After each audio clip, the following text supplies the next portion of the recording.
गुण से होते हैं लोग।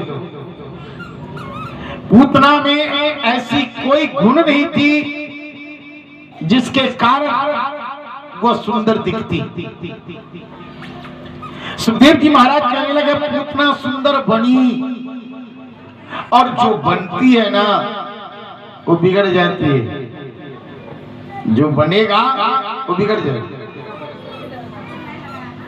क्योंकि मेकअप अगर ज्यादा लगा लो तो कितना देर रहेगा पाउडर। अगर पाउडर लगा के किसी पार्टी में चली जाओ, लेकिन जब पाउडर उठेगा ना तो सारी दुनिया में मजाक हो जा रही है, तुम फलानी है, अरे पाउडर लगा के आई थी। यही जीवन का रक्षा है। जीवन में कभी भी अपने जीवन को अशांत की ओर मत ले जाओ, और आपकी जीवन की अशांत तब होगी जब आप कर्म से गिर जाओगे।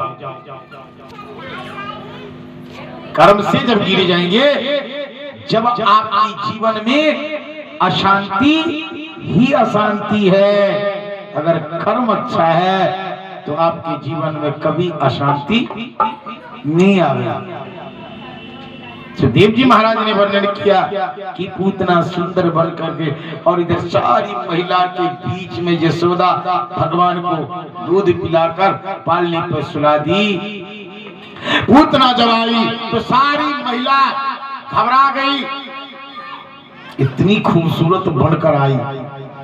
धर्म कहता है कि मोहे न नारी नार कर रूपा। एक नारी दूसरी नारी को मोहित नहीं कर सकती है, चाहे वो लक्ष्मी के समान सुंदर क्यों न हो। बहुत सी व्यक्ति कहता है कि मैंने फलाना माता जी से दीक्षा ले लिया है। मुझे कभी कभी इस बात पर चिंतन हो जाता है, जो खुद की जीवन पार नहीं कर सकती वो दूसरे की जीवन को पार कहां से कर पाएगी भाई। पति सेवन, या तो लिखने वाला गलत, वेद शास्त्र में जो विद्वान लिखा वो गलत था, या वो वेद शास्त्र गलत हो रहा है।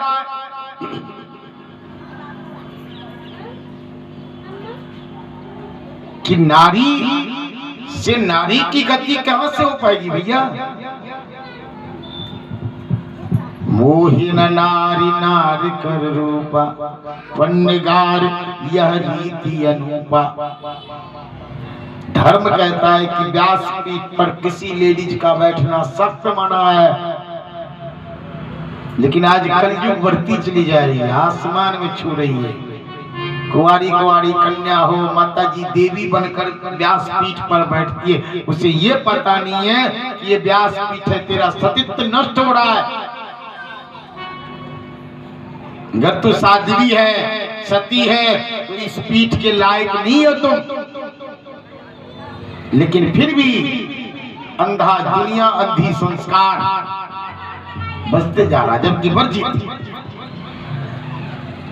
लेकिन आज बड़े बड़े वक्ता बन रहे। मैं कहने से चूकता नहीं हूं, उस वक्ता के मुंह पर ही बोलूंगा, शास्त्र मेरे पास है, गवाह है शास्त्र मेरा। उतना ही नाटक करो जितना भगवान को बुरा न लगे। अगर परमात्मा को तेरी नौटंकी बुरी लग गई ना तो तेरी हस्ती खराब कर देगा। एक जन्म का नहीं, कई जन्म का तेरी हस्ती खत्म मिटा देगा। कमाओ, खूब करो, लेकिन थोड़ा इंसान से नहीं तो कम से कम ईश्वर से तो डरो।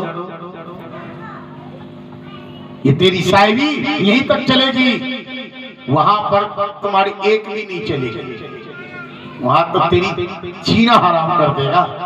एक एक सवाल ऐसे ऐसे करता है ना विश्वास हो तो गरुड़ पुराण उठाओ, वहां ना कोई राजा है, ना रंग है, ना कोई वीर है, ना कोई पहलवान है, ना कोई क्षत्रिय है, ना कोई वैश्य है, ना कोई शूद्र है, वहां ना कोई जातिवादी है। वहां तुम जीव हो और वो परमात्मा है। बस दो बातें हैं, तुम जीव और वो परमात्मा। यहाँ तुम छत्री बन जाओ, मैं फलाना हूं, मैं ठिकाना हूं, मैं वो हूं, मैं जाट हूं, तो मैं जातक हूं। लेकिन वहां ना तो कोई जाट होगा, ना कोई जातव होगा, ना कोई राजपूत होगा, ना कोई बाबर होगा। वहां सिर्फ तुम्हारा कर्म होगा, और वहां होगा कौन? ईश्वर, दंड देने वाला। इसलिए जीवन को बर्बाद मत करो, कुछ अच्छी जगह खर्च कर लो जीवन। सुखदेव जी महाराज ने वर्णन किया कि पूतना भरी सभा में आई, सारी महिला की भीड़ को फाड़ती हुई,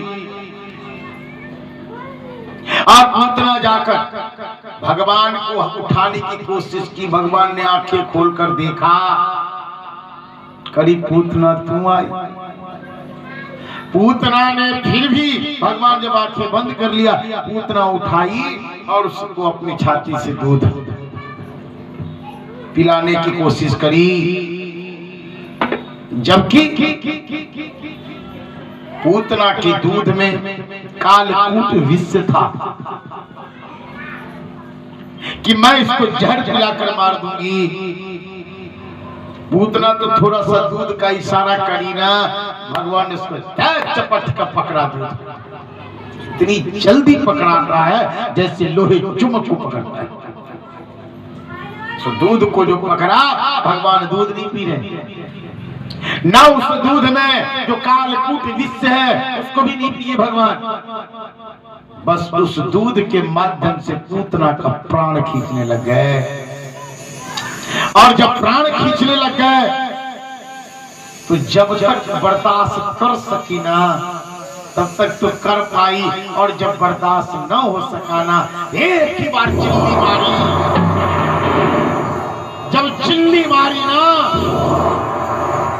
ये जो पाउडर लगा के आई थी ना वो सुंदर बन के, सारा खत्म कहानी। विकराल रूप और ऐसी भयावह रूप था जिसे देख के सारी माताएं नंदगांव मूर्छित होकर गिर पड़ा। भगवान कृष्ण सोचने लग गए कि अगर ये नंदगांव में गिर गई ना तो सारा नंदगांव दबकर मर जाएगा, क्योंकि नंदगांव की लंबाई चौड़ाई मात्र 3 कोस की थी। आज भी है वही 9 किलोमीटर के अंदर में बंधी है नंदगांव। और पूतना का जो शरीर की लंबाई था 6 कोस लंबा और 6 कोस चौड़ाई, इत्यादि की 18 किलोमीटर लंबाई और 18 किलोमीटर की चौड़ाई में थी पूतना का शरीर। भगवान ने पूतना के शरीर को नगर से बाहर, सुखदेव जी कह रहे हैं कि राजन, पूतना जो गिरी ना तो कितने पेड़ पौधा और पहाड़ से सारे चकनाचूर हो गए, और उसकी छाती ऐसा लग रहा था कोई विशाल मैदान, और उस मैदान पर मेरे छोटे से बांके बिहारी, छोटे से लाला हाथ पैर फेंक फेंक कर एकदम आनंद से खेले जा रहे हैं। कुछ गोपियां को आंखें खुली, होश आया, अपनी जान हथेली पर लेकर और जाकर बच्चा को उठाकर भागी, माँ यशोदा को दिया। तब माँ यशोदा को होश आया। माँ यशोदा बच्चे को लिया, ब्राह्मणों को बुलाया, शांति जाप करवाया, और बच्चों को लोग सबसे पहले अपने गुरु के घर पहुंचता है। गुरु जी गयो तुरंत ही पाला, गुरु जी गयो तुरंत ही पाला, चरण नामकरण किया गया। समय चलती रही। आज माता दोपहर का वेला था और रोहिणी नक्षत्र था। रोहिणी नक्षत्र में सारे काम से फुर्सत पाकर माँ कन्हैया जी को गोद में लेकर दूध पिला रही थी। और जन्मोत्सव के समय जो माताएं आई थी वो माताएं जो गीत गाई थी ना, उस गीत को मनन कर रही थी, मनी मन गा भी रही है और लाला दूध भी पी रहे। अब लाला जो दूध पी रहे हैं, तो अक्सर माताओं की आदत होती है जब बच्चे को दूध पिलाने बैठे ना, तो बड़े गौर से देखती रहती है बच्चों को, बड़े ध्यान से देखती है बच्चे को कि 9 महीना में इसको अपने पेट में रखी थी, इतना खूबसूरत बच्चा था, बड़ी प्यार, बड़ी लालसा होता है। भगवान कृष्ण भी मां यशोदा दर्शन कर रही हैं और दर्शन करते करते अचानक भगवान के मुख में उसका नजर पड़ गया। अब आंख में से जब देखा उनके मुख को,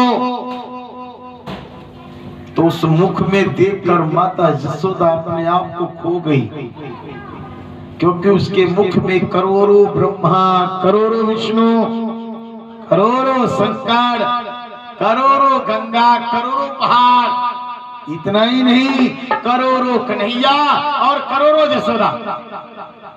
दिख रावा मात ही प्रभु अद्भुत रूप अखंड, रोम रोम प्रतिलागहि कोटि कोटि ब्रह्मांड। माता तो एकदम हैरत हो गई और बच्चे को जो दूध पिला रही थी ना, मती से बोर हो चुकी, भूल ही गई कि मैं बच्चे को दूध पिला रही। वहां बैलगाड़ी था और बैलगाड़ी कंस का भेजा हुआ सट्टासुर नाम का राक्षस था, जो बैलगाड़ी की आकृति। मां तो बेहोश थी, भगवान ने उठा एक लात जमाया उस बैलगाड़ी में। सुखदेव जी कहने लगे, राजन, वो सट्टासुर नाम का जो राक्षस था, वो नगर के बाहर जाकर गिरा और उसकी मौत हुई। लेकिन सट्टासुर का जो भाई था, जिसका नाम था त्रिना पर्वत, त्रिना पर्वत ऐसे पहाड़ की तरह आकृति का था, लेकिन उसका मुख जो था ना, वो घोड़े का था। और अपने पैर के टापू से जब ये सुना कि नंद का छोड़ा मेरे भाई को मार दिया है, तो अपने पैर के टापू से इतना धूल उड़ाया, इतना धूल उड़ाया कि सारे नंदगांव को ढक दिया। और भगवान कृष्ण उसी लीला में त्रिना पर्वत का भी उद्धार किया और फिर भगवान वहीं आके विराजमान हुए। बोलो कृष्णचंद्र भगवान की जय हो। सुखदेव जी महाराज ने वर्णन किया कि राजन, भगवान की छोटी छोटी लीलाओं का मैं तुम्हें वर्णन करते जा रहा हूं। आगे क्या हुआ कि आज भगवान को माता दूध पिला रही थी और सामने आंगन में चूल्हा था, उस चूल्हे पे दूध रखाई थी। माता दूध भी पिला रही है और कन्हैया ने सवाल कर दिया कि माँ, मैं एक बात पूछूं? क्या पूछ? का माँ एक बात बता कि तन्ने दूध प्यारा है या पूत प्यारा है? क्या प्यारा है, पूत या दूध? दूध तो पी रहे थे भगवान। उसकी वाणी सुनकर मां मुस्कुराने लग गई। अरे बाबले, ना लाला, दूध ना प्यारा है। कहा ठीक है। भगवान दूध पीने लगे। अब भगवान जब दूध पी रहे हैं तो उधर आंगन में जब नजर पड़ी ना, तो चूल्हा पर जो दूध था ना, वो उफान मार मार के सारा चूल्हा में गिर रहा। अब बेचारी अभी तो बोली है कि दूध न पूत प्यारा है, उधर दूध गिर रहा है। बेचारी घबरा रही है, क्या करूं? न इसे छुड़ा सकती हूँ, न उसे बचा सकती हूँ।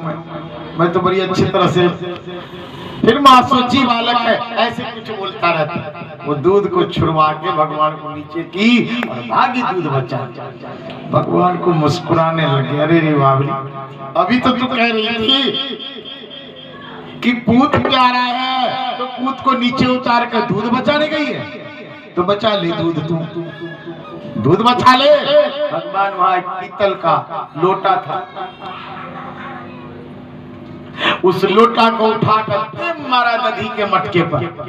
अब दही का जो मटका था वो तो टूट गया और दही बिखर गया। दही बिखर गया तो भगवान सोचने लगे अब तो मैया मारेगी, अब भाग ले भैया। माँ जब दूध बचा कर आई तो जिस जगह पर कान्हा को छोड़ी थी वो कान्हा है नहीं। मन में सोची कि शायद घर के अंदर छुप गया हो। जब घर में गई और दूध दही जो बिखरा हुआ, माथे पर हाथ मारकर माँ बैठ गई। मन में सोची कि ना आज इससे नहीं सुधारूंगी ना तो कल और बिगड़ जाएगा। तो बच्चे का असली गुरु कौन है? माँ। जो माँ अपने बच्चों को नहीं सुधार सकी संसार में कुछ भी नहीं कर सकती। जो अच्छी माँ होती है ना, आज तुम्हारी एक गलती बच्चे की लाइफ खत्म कर देगी। जो अच्छे माँ होते हैं ना, उसके संस्कार होते हैं। अगर बालक है और उसको स्कूल भेज रही हो ना, तो सबसे पहले उसकी बस्ता चेक करो, बैग चेक करो उसका कि कितनी कॉपी और कितने कलम लेके आया है। आ जाए ना तो सबसे पहले तुम्हारा काम है उसके बस्ता चेक करना कि जितना लेकर गया है उतना ही लेके आया है या कुछ छोड़ के आया या कुछ लेके आया। अगर उसमें से एक कलम या कॉपी ज्यादा है तो तुरंत उठाओ, किसका है रे? अगर जवाब देता है तो ठीक है, नहीं तो मारो कान पे थप्पड़, किसका है? और जिसका वहां पहुंचा, आज तुम्हारी थप्पड़ उसकी लाइफ बना देगी, उस बच्चे की भविष्य बन जाएगा और आज का प्यार उस भविष्य खा बैठेगा उसका। एक माँ थी, बड़ा ध्यान से सुनना, एक ही बच्चा था, बाप नहीं था, छोटा सा बच्चा, और एक बनिया के यहाँ नौकरी करता था, दुकान पे जाता था। एक दिन वो बच्चा जो था ना, एक मुट्ठी चावल जेब में रखकर चोरी करके ले आया। अब एक मुट्ठी चावल जब लाया ना तो माँ इतनी राजी हुई, इतनी खुश हुई, हाय बेटा बढ़िया काम कर दिया तूने, बड़ी राजी। माँ की खुशी देखकर बेटे का छाती जो था एकदम चौड़ा हो गया, बुलंद हो गया। उस बेटे ने दूसरे दिन और चोरी करके लाया, माँ और खुश हो गई। धीरे धीरे उस बच्चे ने रूटीन पकड़ लिया, वो चोरी करते करते चोर से डकैत बन गया। एक दिन राजा के घर में डकैती करने गया और पकड़ा गया। पकड़ा गया तो राजा ने फांसी की सजा सुना दिया। 100 दिन चोरी या कोई भी कर पाप ज्यादा दिन तक नहीं छुपा सकते हो आप। एक ना एक दिन समाज में आवेगी वो बात। राजा ने फांसी की सजा सुनाया। अंतिम ख्वाहिश उस बच्चे से पूछा गया कि कुछ से इससे मिलना है? कहा मेरी माँ से मिलना है। माँ को बुलाया गया और माँ को जो बुलाया गया तो उस लड़का ने मंत्री से तलवार छीनकर पहले माँ का सिर काटा। राजा ने पूछा ऐसा क्यों किया? कहा महाराज आज जो मैं फांसी पे चढ़ा हूँ इसमें मेरी कोई गलती नहीं, इसमें इसकी गलती है। जिस दिन मैं उससे सेठ बनिया के यहाँ से, लाला के यहाँ से मैं एक मुट्ठी चावल लाया था, अगर उस दिन मुझे ये थप्पड़ मारी होती तो आज मैं फांसी पे नहीं चढ़ता। बच्चे की गलती पर पर्दा मत डालो। अगर बच्चे की गलती पर पर्दा कर रही हो तुम तो समझ लो उसका जान खा रही हो तुम। आगे भविष्य में मारा जाएगा, कोई बचा नहीं सकता। आज सुधार सकती हो आप, ये कल नहीं सुधरेगा। इसलिए सभी माओं से, बहनों से, बेटियों से मैं ये की अरदास करूंगा कि बच्चे को शिक्षा दो, बच्चे को अच्छे ज्ञान दो, बच्चे को अच्छे संगत में बिठाओ, क्योंकि तुम्हारी भविष्य चली गई है, वो देश का भविष्य है, देश का होने वाला है। वो अच्छा संस्कार दो। बोलो वृंदावन बिहारी लाल की जय। आज माता यशोदा ने एक डंडी लेकर कन्हैया का पीछा किया और जब हार गई, न पकड़ पाई, तो एक बैठ गई माँ और कन्हैया माँ के कंधे पर आकर झूलने लगा। माँ सोच रही कि बेटा एक बार पकड़ में आ जाए, और माँ से कन्हैया क्या कह रही कि माँ मेरी ब्याह करा दे। अब बच्चा अगर कहता ना ब्याह कराने की तो बड़ा खुशी होती। आज सभी माता बहुत लेट में आई हो, क्यों भैया? राधे राधे जी, राधे राधे। आप लोगों से कह रहा हूँ राधे राधे बोलो, क्योंकि तुम्हारे मुंह से जो रसगुल्ला गिर जाएगा मैं नहीं उठाऊंगा, तुम खुद ले जाना अपने रसगुल्ला को। कम से कम राधे राधे बोलो, राधे राधे। और जोर से बोलो राधे राधे, और जोर से बोलो राधे राधे।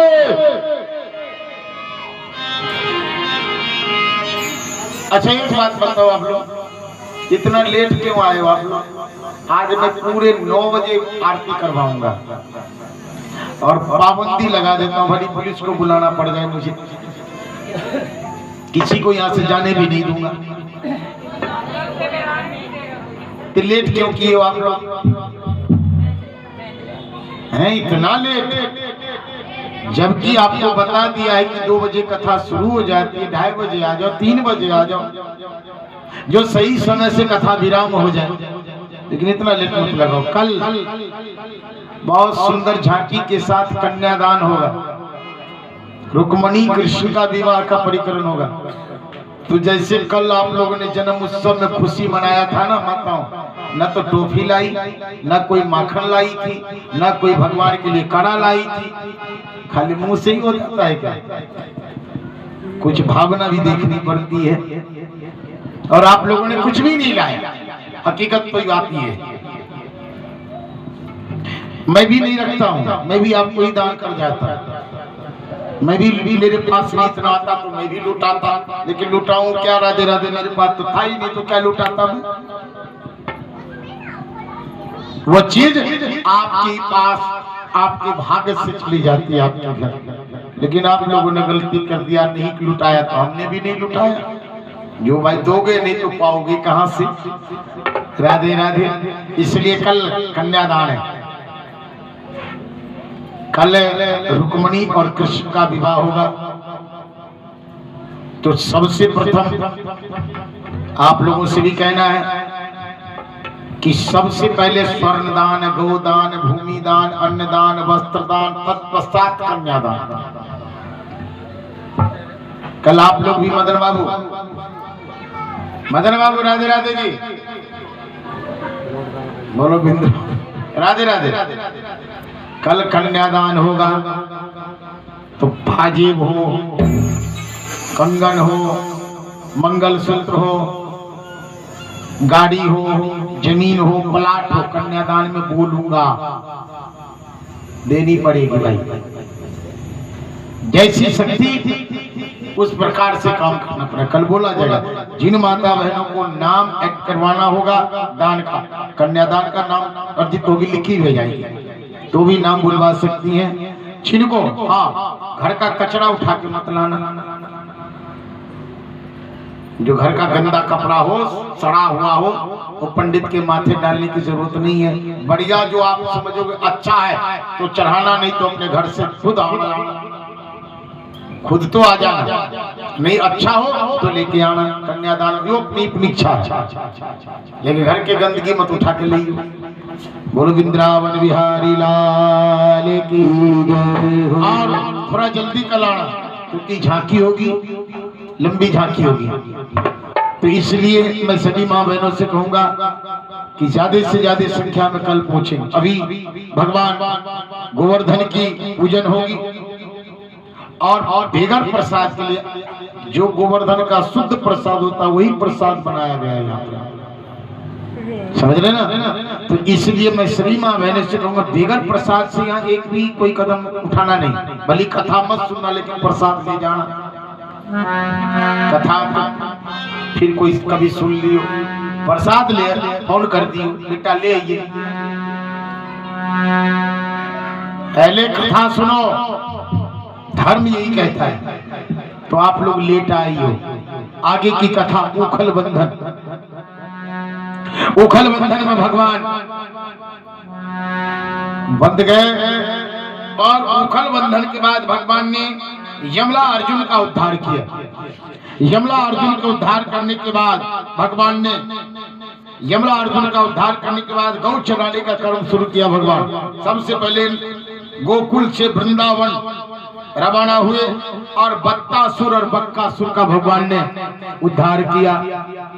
बक्कासुर को उद्धार करने के बाद आज भगवान नंद बाबा से पूछ रहे कि हे भगवान पिता मुझे एक बात बता,